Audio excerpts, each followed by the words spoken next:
Dėl 10 greičio ruožo, aišku, nesam labai patenkinti, nes, kaip mato, dulkių giltinė atėjo pas mumis aiškintis, kodėl negalim važiuoti kas minutę dulkėse.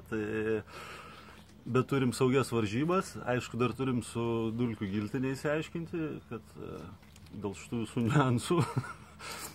Bet, na ką padarysi, turėsim bent jau saugias varžybas ir startuosime kas minutę. O kokia... Mane labai baugina dulkių giltinė. O kokia yra jūsų nuomonė? Kaip giltinės? Man patinka, aš vis laukiu dabar, kada pasirodys ekipažai, nes tikrai pasiruošę jos esame, kaip sakant, sudoroti, bet iš tikrųjų tai aš vakar irgi mačiau šitą giltinę ir nusprendėm visi priimti bendrą sprendimą, kad intervalas 2 minučių tikrai mums pagelbės, nes tai yra vis tiek lenktynės, tai yra didelis renginys ir mes visi norim lenktyniauti, o ne vienai ten rizikos faktoriaus 100%. Taip kad prarasim vieną greičio ruožą labai gerą, 10 greičio ruožą Gražutės, vadinamą legendinį, bet turėsime gerą renginį, geras lenktynės šiandieną visą dieną. O kur žiūrovom patartumėt stebėti šiandien 300 Lakes rally?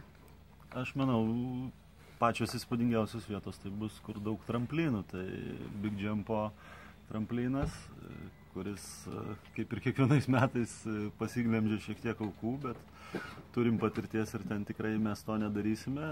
Galbūt ten žiūrovų nedžiuginsim, bet visada ten atsiranda, kas nori nušokti toliau ir pademonstruoti žiūrovų mini įspūdingesnį šuolį. Ir aišku, Stelmužės 9-11 greičio ruožas, tai irgi yra įspūdingas greičio ruožas, asfaltinis. Jisai turi begalę tramplinų, ten praktiškai automobilis 50% būna ore. Važiuojant tame greičio ruožą, tai ten būna daugiausiai žiūrovų, daugiausiai emocijų, gražiausi vaizdai, automobiliai lekia ore. Įspūdingas vaizdas, taip kad irgi rekomendacija yra labai didelė važiuoti tenais. Jūsų šturmanas neranda kelio.